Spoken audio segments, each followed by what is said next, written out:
however you feel comfortable going down to the floor. We will be on our hands and knees. Now this will be called a child's pose, but it's a side child's pose. So it's not your normal child's pose. The normal child's pose, hands would be forward, head would be down, hips would be high or low. But for this one, we're going to start in the center. Walk both hands over to the right side. Take your right foot, cross it over the left. That way you can get a little bit more stretch on your hip. You can just keep your feet uncrossed if you like. We're going to place one hand on top of the other. It does not matter which one's on top.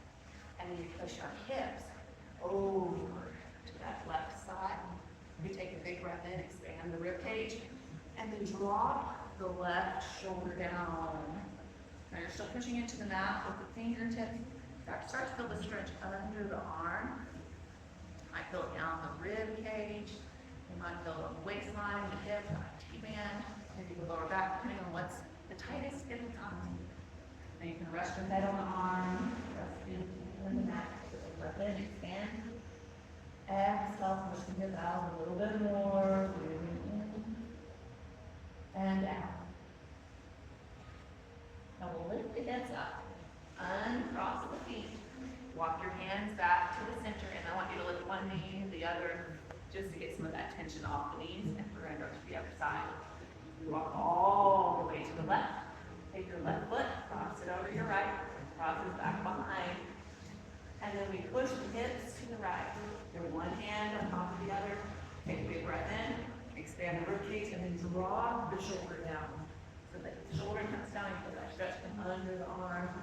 Take a big breath in, expand the rib cage, push the hips a little farther out, drop the shoulder down a little more. Your side child pose.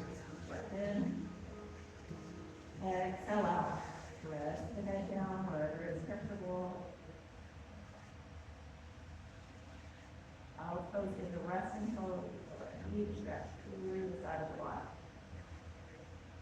We're going to lift the hips up. Uncross the feet.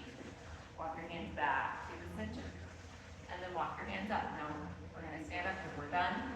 If you want to practice standing up, you can put one foot out. Place your hand on that knee. Do that back foot into the mat. So the toes get down. You lift that knee up. And you walk, you rock back in. If you've ever done a rocking work with us, you can place your hands on the legs. Lift back up. You do that little rock, of course, back and forth, but you have the toe to heel. So you can come to a standing position.